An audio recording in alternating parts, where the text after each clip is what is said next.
नमस्कार, सुप्रियाज किचन मध्ये तुम्हा सर्वांचं पुन्हा एकदा मनापासून स्वागत आहे। आज मी तुम्हाला दाखवणार आहे एक अगदी जुनी पारंपरिक रेसिपी गुरवळ्या। त्यासाठी इथे मी 1 कप बारीक रवा घेतलाय, त्यात अगदी चवीपुरतं मीठ घालायचे, 1 चमचा साजूक तूप घालायचं। आता हे साजूक तूप आपण सगळ्या रव्याला चोळून घ्यायचे।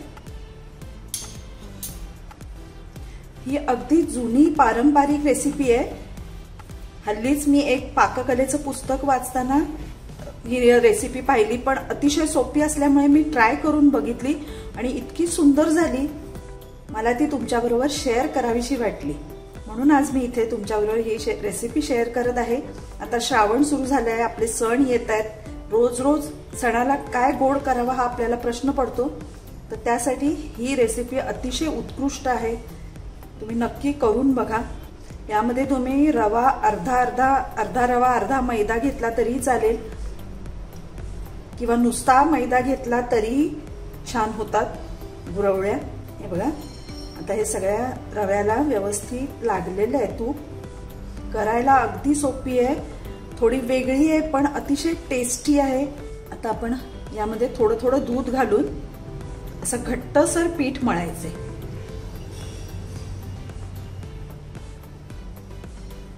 अगदी पुरी सारखं नाही करायचं, कारण मग रवा भिजल्यावर ते पीठ आणि घट्ट होणार आहे, पण चपातीला जसं आपण करतो त्याच्यापेक्षा घट्ट करायचे। इथे हे मी अर्धा कप दूध घेतलंय।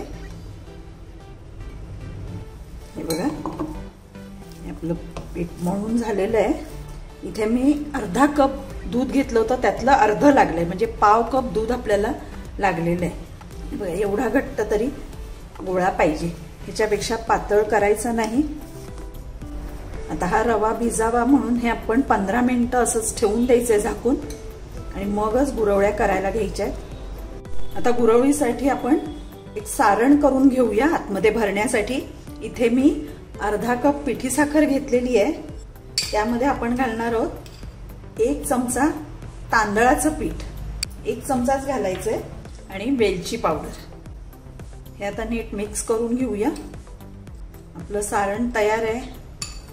आता हे बघा, रवा चांगला भिजलेला आहे, आपण गुरवळ्या करायला घेऊया। आता चांगला मळून घेऊया आधी। हे बघा, पीठ आपलं चांगलं मळून झालंय। आता याचे पुरीला आपण जेवढा गोळा घेतो तसे गोळे करून घेऊया। हे बघा, एवढे गोळे करून घ्यायचे। आपण गुरवळ्या करायला घेऊया। इथे आम्ही एक गोळा घेतलाय, बाकीचे गोळे झाकून ठेवायचेत, नाहीतर वाऱ्यावर सुकायची शक्यता असते।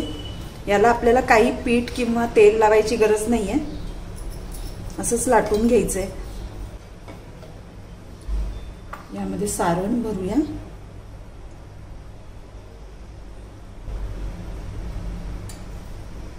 याच्या कडांना थोडंसं दूध लावून घ्यायचंय,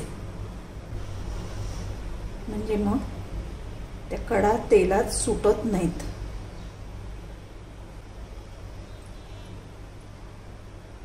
आणि हे आता जवळ घेऊया आपण, व्यवस्थित चिकटवायचंय।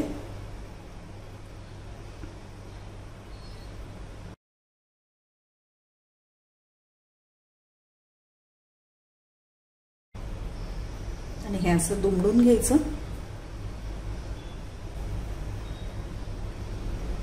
आता याला पीठ लावायचं थोडंसं,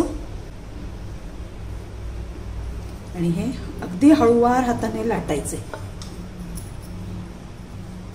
अशा प्रकारे आपण लाटून घ्यायचे, जसं आपण कचोरी करतो ना त्याच प्रकारे।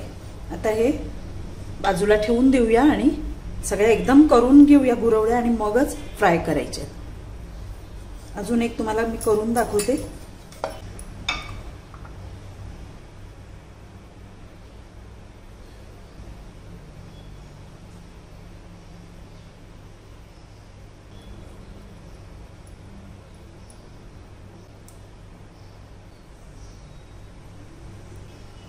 याचं व्यवस्थित चिकटवून घ्यायचंय, मग थोडंसं पीठ लावायचं आणि आता लाटायचं। फक्त लाटताना जास्त जोर द्यायचा नाही, नाहीतर मग ते फुटायची शक्यता असते। आपली गुरवळी तयार आहे। हे बघा आपल्या गुरवळ्या करून झालेल्या आहेत। आता इथे मी तेल तापत ठेवलंय, आपण या तळायला घेऊया। तेल अगदी कडकडीत तापवायचं नाहीये, आपल्याला लो टू मीडियम हीटवर या छान गोल्डन रंगावर तळून घ्यायचे आहेत। आता इथे यामध्ये तुम्ही तूप सुद्धा वापरू शकता, तुपात तळू शकता किंवा अर्ध तूप अर्ध तेल असंही वापरू शकता। आता बघूया, तेल तापलेलं आहे।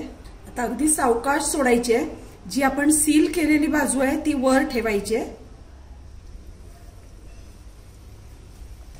गॅस अगदी लो ठेवलेला आहे मी।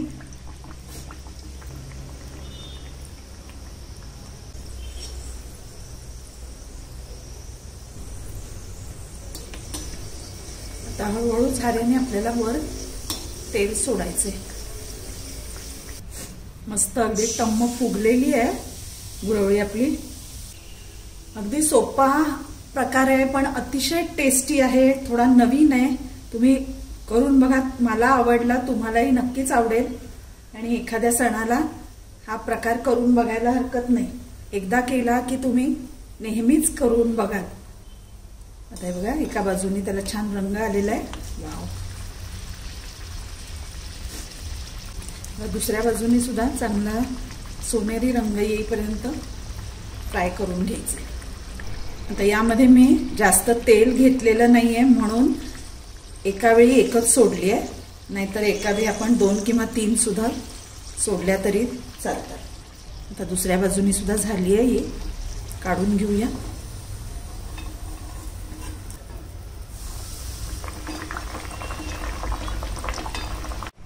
हे बघा, आपल्या गुरवळ्या तयार आहेत। मी तुम्हाला एक फोडून दाखवते।